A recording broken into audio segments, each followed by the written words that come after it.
नमस्कार। एक बार फिर से आप सभी का बहुत बहुत स्वागत है परीक्षा वर्ल्ड के इस यूट्यूब चैनल में।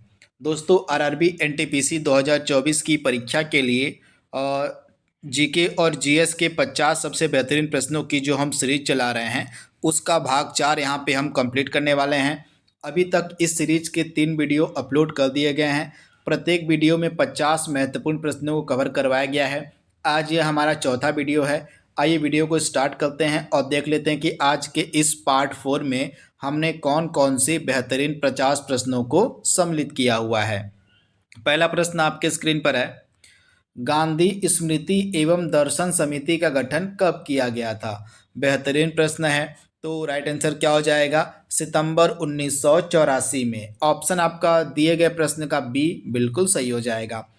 फतेहपुर सीकरी स्थित बुलंद दरवाजा अकबर द्वारा कहाँ पर अपनी विजय के प्रतीक के रूप में बनवाया गया था। तो आप लोग याद रखिएगा, जो फतेहपुर सीकरी का बुलंद दरवाज़ा है यह अकबर ने बनवाया था। ये चीज़ तो आपको पता होगी, लेकिन क्यों बनवाया था, तो इसने जो है गुजरात विजय के उपलक्ष्य में, गुजरात को जीतने के उपलक्ष्य में जो अकबर था इसने 1575 ईस्वी में जो है फतेहपुर सीकरी का जो बुलंद दरवाज़ा था उसको बनवाया था। तो इसके बारे में आप याद रखिएगा। तो राइट आंसर क्या हो जाएगा, गुजरात विजय के उपलक्ष्य में। ऑप्शन आपका बी यहाँ पे बिल्कुल सही हो जाएगा। अगला प्रश्न आपके स्क्रीन पर है, विधवा पुनर्विवाह अनुमति देने वाला कानून किस वर्ष पारित किया गया था। बेहतरीन प्रश्न है। तो राइट आंसर क्या हो जाएगा, 1856 ईस्वी में। ऑप्शन आपका यहाँ पे बी बिल्कुल सही हो जाएगा। वर्ष 1856 में विधवा पुनर्विवाह अधिनियम जो है पारित हुआ था। इसके बारे में आप याद रखिएगा। तथा इस विधवा पुनर्विवाह अधिनियम को पारित करवाने में किस भारतीय ने महत्वपूर्ण भूमिका निभाई थी, तो ईश्वर चंद्र विद्यासागर। इन्होंने जो है इस अधिनियम को, विधवा पुनर्विवाह अधिनियम को पारित कराने में एक महत्वपूर्ण भूमिका निभाई थी। तो राइट आंसर क्या हो जाएगा, 1856। यूनिसेफ का हेडक्वार्टर यहाँ पे पूछा गया है कि कहाँ पर है। यूनिसेफ का मुख्यालय कहाँ पर है, तो राइट आंसर क्या हो जाएगा, न्यूयॉर्क में। ऑप्शन आपका बी यहाँ पे सही हो जाएगा। अगला प्रश्न आपके स्क्रीन पर है, टेलीकॉम क्षेत्र में आईएसपी का पूरा नाम क्या होता है। तो टेलीकॉम क्षेत्र में आईएसपी का पूरा नाम होता है internet service provider. Option B आपका यहाँ पे सही हो जाएगा। भारत में श्वेत क्रांति का जनक किसे कहा जाता है। यह जो श्वेत क्रांति है यह दूध उत्पादन से रिलेटेड है। इसके बारे में आप याद रखिएगा, दूध उत्पादन से रिलेटेड है श्वेत क्रांति। और इसका जनक जो है कहा जाता है किसको, डॉक्टर वर्गीस कुरियन को। तो ऑप्शन आपका बी यहाँ पे बिल्कुल सही हो जाएगा। वहीं भारत में हरित क्रांति का जनक कहा जाता है एमएस स्वामीनाथन को। तो इनके बारे में भी आप याद रखिएगा।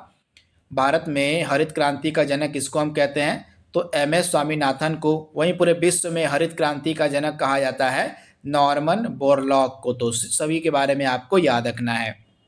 अगला प्रश्न आपके स्क्रीन पर है, एक पुस्तक है काफ़ी फेमस जिसका नाम है इंडिया आफ्टर गांधी। यह किसके द्वारा लिखी गई है। बेहतरीन प्रश्न है। तो राइट आंसर क्या हो जाएगा, इंडिया आफ्टर गांधी। इस पुस्तक को लिखा गया रामचंद्र गुहा के द्वारा। ऑप्शन आपका बी यहाँ पे बिल्कुल सही हो जाएगा, रामचंद्र गुहा। भारत में प्रोजेक्ट टाइगर किस वर्ष शुरू किया गया था। तो जो प्रोजेक्ट टाइगर है इसको किस वर्ष में शुरू किया गया था, 1973 में। बाघों के संरक्षण के लिए जो है, बाघों के बचाव के लिए यह जो प्रोजेक्ट टाइगर है स्टार्ट किया गया था 1973 में। इस समय भारत की प्रधानमंत्री कौन थी, तो श्रीमती इंदिरा गांधी थी। नवा प्रश्न आपके स्क्रीन पर है, भारत के राष्ट्रपति के द्वारा लोकसभा में एंग्लो इंडियन समुदाय के कितने सदस्य मनोनीत किए जाते थे। प्रश्न को बिल्कुल ध्यान से पढ़िएगा कि ये जाते थे ऐसा पूछा गया है, क्योंकि अब जो है यह जो मनोनीत सदस्य होते थे एंग्लो इंडियन समुदाय के, अब यह नहीं किए जाएंगे। हाल ही में एक संविधान संशोधन अधिनियम पारित हुआ था, 104वां संविधान संशोधन अधिनियम 2020। इसके तहत जो है एंग्लो इंडियन समुदाय के सदस्यों के मनोनयन को जो है रद्द कर दिया गया। अब ये जो 2 सदस्य लोकसभा में मनोनीत किए जाते थे राष्ट्रपति के द्वारा, अब नहीं किए जाएंगे। तो ये फैक्ट आपको याद रखना है कि संविधान संशोधन अधिनियम के तहत इसको बंद कर दिया गया। तो 104वां संविधान संशोधन अधिनियम 2020 के तहत कितने सदस्य मनोनीत किए जाते थे लोकसभा में राष्ट्रपति के द्वारा?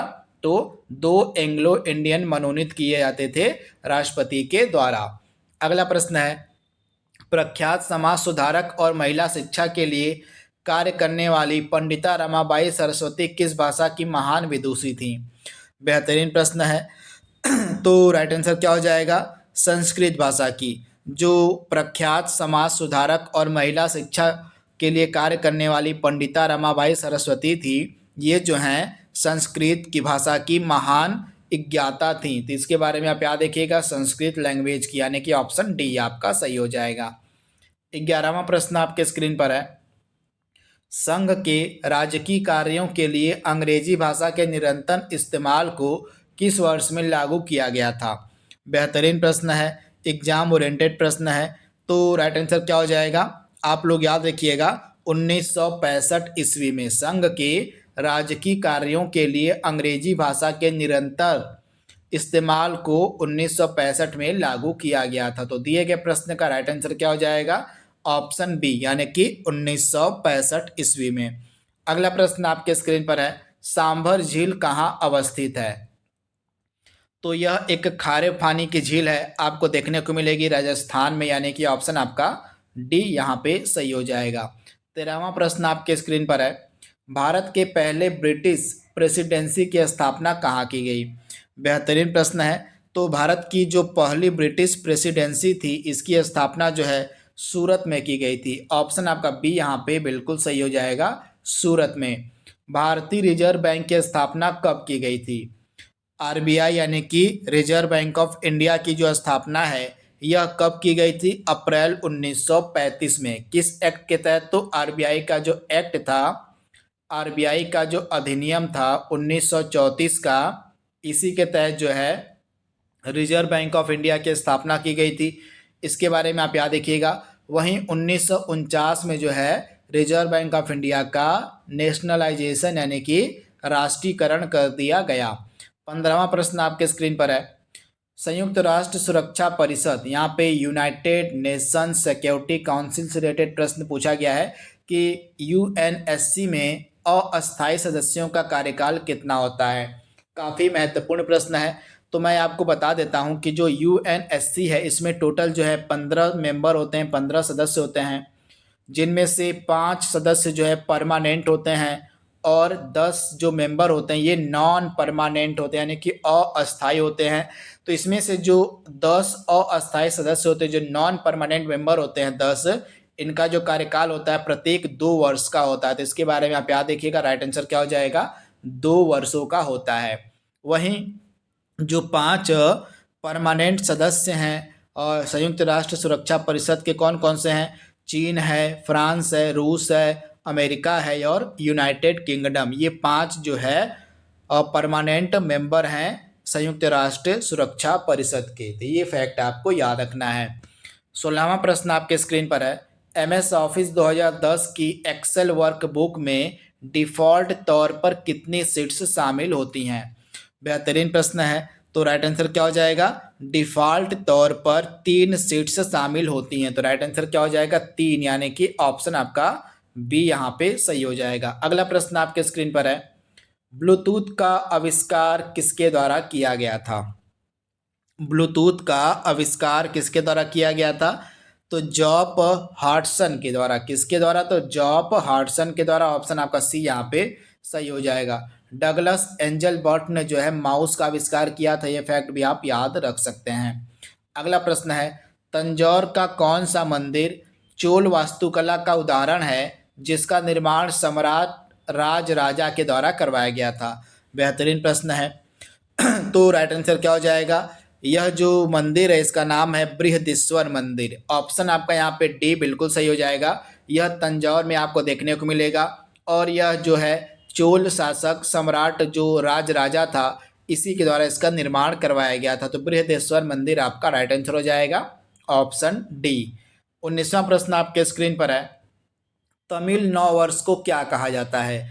जो तमिल नववर्ष है इसको क्या कहा जाता है? बेहतरीन प्रश्न है। तो राइट आंसर क्या हो जाएगा? आप लोग याद रखिएगा, वरुसा पिराप्पू। राइट आंसर आपका हो जाएगा ऑप्शन बी, वरुसा पिराप्पू जो है तमिल नव वर्ष को कहा जाता है। ऑप्शन बी आपको याद रखना है।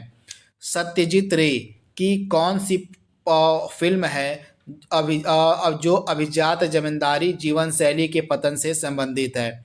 तो आप लोग याद देखिएगा, यह सत्यजीत रे की काफ़ी फेमस पुस्तक है जिसका नाम है जल सागर। इसके बारे में आपको याद रखना है, जो जल सागर है यह अभिजात जमींदारी जीवन शैली के पतन से संबंधित पिक्चर है, जिसको डायरेक्ट किया गया था किसके द्वारा? तो सत्यजीत रे के द्वारा। तो राइट आंसर क्या हो जाएगा? जल सागर। ऑप्शन ए आपका यहाँ पे सही हो जाएगा। अगला प्रश्न आपके स्क्रीन पर है, किस वर्ष पूर्व प्रधानमंत्री जवाहरलाल नेहरू के द्वारा भारत के पहले नाभिकीय रिएक्टर का औपचारिक तौर पर उद्घाटन किया गया था? बेहतरीन प्रश्न है। तो राइट आंसर क्या हो जाएगा? 1957 ईस्वी में। ऑप्शन सी आपको याद रखना है। पौधों द्वारा प्रोटीन और अन्य यौगिकों के संश्लेषण में किस आवश्यक तत्व का उपयोग किया जाता है? बेहतरीन प्रश्न है साइंस का। यह प्रश्न आपके प्रीवियस ईयर में पूछा भी गया है। तो राइट आंसर आपका क्या हो जाएगा? इस प्रश्न का राइट आंसर हो जाएगा नाइट्रोजन, यानी कि ऑप्शन आपका सी यहाँ पे बिल्कुल सही हो जाएगा। जो पौधे होते हैं इनके द्वारा प्रोटीन और अन्य यौगिकों के संश्लेषण के लिए जो है आवश्यक तत्व किसका प्रयोग किया जाता है? तो नाइट्रोजन का। ऑप्शन आपका सी यहाँ पे सही हो जाएगा। अगला प्रश्न है, जो इंटरनेशनल डांस डे है यह कब मनाया जाता है? अंतर्राष्ट्रीय नृत्य दिवस कब मनाया जाता है? बेहतरीन प्रश्न है। तो राइट आंसर क्या हो जाएगा? 29 अप्रैल। 29 अप्रैल का जो दिन होता है यह प्रत्येक वर्ष अंतर्राष्ट्रीय नृत्य दिवस यानी कि इंटरनेशनल डांस डे के रूप में सेलिब्रेट किया जाता है। तो राइट आंसर क्या हो जाएगा? 29 अप्रैल, यानी कि ऑप्शन डी आपका यहाँ पे सही हो जाएगा। भारत में 1967 में पहला प्रयोगात्मक उपग्रह दूरसंचार अर्थ स्टेशन कहाँ स्थापित किया गया था? इंपॉर्टेंट प्रश्न है। तो राइट आंसर क्या हो जाएगा? अहमदाबाद में। ऑप्शन ए आपका बिल्कुल सही हो जाएगा। वर्ष 1967 में भारत का पहला प्रयोगात्मक उपग्रह दूरसंचार अर्थ स्टेशन जो है अहमदाबाद में स्थापित किया गया था। तो इसके बारे में आपको याद रखना है। राइट आंसर हो जाएगा ऑप्शन ए। अगला प्रश्न है, बृहदेश्वर मंदिर का निर्माण किसके द्वारा करवाया गया था? काफ़ी फेमस मंदिर है, यह तंजावुर में आपको देखने को मिलेगा और यह जो चोल शासक था राज राजा इसी के द्वारा जो है इस मंदिर का निर्माण करवाया गया था। तो राइट आंसर क्या हो जाएगा? Option A. भारत का 100वां अंतरिक्ष अभियान कब शुरू किया गया था? काफ़ी अच्छा प्रश्न है। तो राइट आंसर क्या हो जाएगा? भारत का जो 100वां अंतरिक्ष अभियान था यह शुरू किया गया था सितंबर 2012 में। ऑप्शन आपका सी यहाँ पे बिल्कुल सही हो जाएगा। यह भी प्रश्न आपके एनटीपीसी की परीक्षा में पूछा गया है, तो ये फैक्ट आपको याद रखना है। ये प्रीवियस ईयर का ही प्रश्न है। तो राइट आंसर क्या हो जाएगा? सितंबर 2012 में भारत का जो है 100वां अंतरिक्ष अभियान शुरू किया गया था। तो ये फैक्ट आप याद रखिएगा। भारत की अंतरिक्ष एजेंसी को हम क्या कहते हैं? इसरो कहते हैं, इंडियन स्पेस रिसर्च ऑर्गेनाइजेशन, यानी कि इसरो जो है भारत की अंतरिक्ष एजेंसी है और इसकी स्थापना 1969 में की गई थी और इसका हेडक्वार्टर आपको बेंगलोर में देखने को मिल जाएगा। अगला प्रश्न है, पूर्वी तट का सबसे पुराना कृत्रिम बंदरगाह कौन सा है? आपको बताना है कि जो पूर्वी तट है इसका सबसे पुराना कृत्रिम बंदरगाह कौन सा है? बेहतरीन प्रश्न है। तो राइट आंसर आपका क्या हो जाएगा? आप सभी लोग याद रखिएगा, पूर्वी तट का सबसे पुराना जो कृत्रिम बंदरगाह है इसका नाम है, आप लोग याद रखिएगा, चेन्नई बंदरगाह। इसके बारे में आपको याद रखना है। राइट आंसर क्या हो जाएगा? Option A. अगला प्रश्न है, भारत में राज्य पुनर्गठन आयोग का गठन कब किया गया? भारत में राज्य पुनर्गठन आयोग का गठन कब किया गया था? तो राइट आंसर आपका क्या हो जाएगा? 1953 ईस्वी में। इसके बारे में आप याद रखिएगा, वर्ष 1953 ईस्वी में जो है भारत में राज्य पुनर्गठन आयोग का गठन किया गया था। तो राइट आंसर क्या हो जाएगा? ऑप्शन सी, यानी कि 1953 ईस्वी में। अगला प्रश्न आपके स्क्रीन पर है, किस राजा ने कश्मीर में चतुर्थ बौद्ध संगति का आयोजन करवाया था? बेहतरीन प्रश्न है। आपको बताना है कि किस राजा के कार्यकाल में कश्मीर में चौथी बौद्ध संगति का आयोजन किया गया था? तो राइट आंसर क्या हो जाएगा? कनिष्क के शासन काल में जो चौथी यानी कि जो चौथे नंबर की बौद्ध संगति थी यह कश्मीर में आयोजित की गई थी। और किस शासक ने इसका आयोजन करवाया था? तो कनिष्क ने करवाया था। तो ऑप्शन आपका सी यहाँ पे बिल्कुल सही हो जाएगा। किस पहाड़ी की पश्चिमी सीमा पर भारतीय रेगिस्तान स्थित है? बेहतरीन प्रश्न है। आपको उस पहाड़ी की पहचान करनी है जिसकी पश्चिमी सीमा पर भारतीय रेगिस्तान अवस्थित है। तो राइट आंसर क्या हो जाएगा? अरावली पहाड़ी की सबसे जो पश्चिमी सीमा है यहाँ पर आपको भारतीय रेगिस्तान देखने को मिल जाएगा। तो राइट आंसर क्या हो जाएगा? Option A. जो अरावली पर्वत है यह एक अवशिष्ट पर्वत का एग्जाम्पल है। तो इसके बारे में आप याद रखिएगा, अरावली जो है अवशिष्ट पर्वत का एग्जाम्पल है। अगला प्रश्न आपके स्क्रीन पर है, गरीबी हटाओ का नारा जो है किस राजनीतिक नेता का नारा था? यानी कि यह जो गरीबी हटाओ का नारा था किसके द्वारा किसके कार्यकाल में दिया गया था? तो आप लोग याद रखिएगा, इंदिरा गांधी के कार्यकाल में जो है गरीबी हटाओ का नारा दिया गया था। तो ऑप्शन आपका बी यहाँ पे बिल्कुल सही हो जाएगा। इंदिरा गांधी के कार्यकाल में ऑप्शन आपका बी यहाँ पे बिल्कुल सही हो जाएगा। चलिए आप सभी लोग कमेंट बॉक्स में बताइए कि किस पंचवर्षीय योजना के दौरान यानी कि किस 5 ईयर प्लान के दौरान जो है गरीबी हटाओ का नारा दिया गया था? इसका जवाब आपको कमेंट बॉक्स में देना है। भारत में वस्तु एवं सेवा कर कब लागू किया गया था? जीएसटी भारत में कब लागू किया गया था आपसे पूछा गया है। तो राइट आंसर क्या हो जाएगा? 1 जुलाई 2017 को जो है भारत में जीएसटी को लागू किया गया था। ऑप्शन आपका सी यहाँ पे बिल्कुल सही हो जाएगा। इसी कारण से भारत में प्रत्येक वर्ष 1 जुलाई का जो दिन होता है इसको जीएसटी दिवस के रूप में मनाया जाता है। 33वां प्रश्न आपके स्क्रीन पर है, किस प्रकार की मिट्टी ने दक्कन के पठार के अधिकांश भाग को कवर किया हुआ है? आपको उस मिट्टी की पहचान करनी है जो सबसे ज़्यादा मात्रा में दक्कन के पठार में मिलती है। तो राइट आंसर क्या हो जाएगा? काली मिट्टी, यानी कि ऑप्शन आपका सी यहाँ पे बिल्कुल सही हो जाएगा। एशियाई विकास बैंक का मुख्यालय आपसे पूछा गया है कि किस देश में स्थित है? एशियाई विकास बैंक का मुख्यालय कहाँ पर है? तो राइट आंसर क्या हो जाएगा? फिलीपींस के मनीला शहर में। आप लोग याद रखिएगा, फिलीपींस के मनीला में जो है एशियाई विकास बैंक का हेडक्वार्टर अवस्थित है। तो ये फैक्ट आपको याद रखना है। एक सेकेंड यहाँ पे,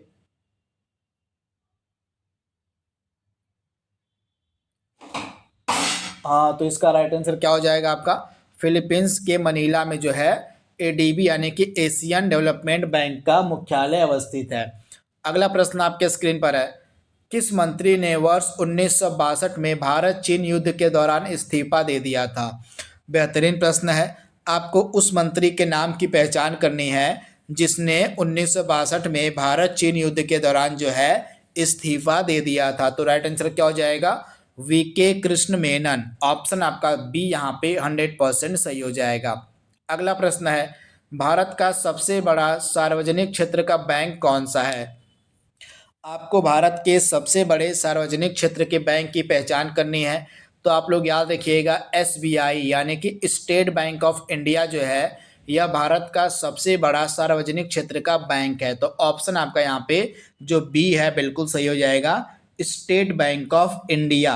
ऑप्शन बी आप याद रखिएगा। अगला प्रश्न आपके स्क्रीन पर है, 1974 की जो रेलवे की हड़ताल हुई थी इसका नेतृत्व किसके द्वारा किया गया था? बेहतरीन प्रश्न है। तो राइट आंसर क्या हो जाएगा? 1974 में रेलवे हड़ताल का जो नेतृत्व है यह किया गया था जॉर्ज फर्नांडिस के द्वारा। ऑप्शन आपका सी यहाँ पे सही हो जाएगा। एलिफेंटा की गुफाएं कहाँ अवस्थित हैं? एलिफेंटा की जो गुफाएं हैं ये कहाँ अवस्थित हैं?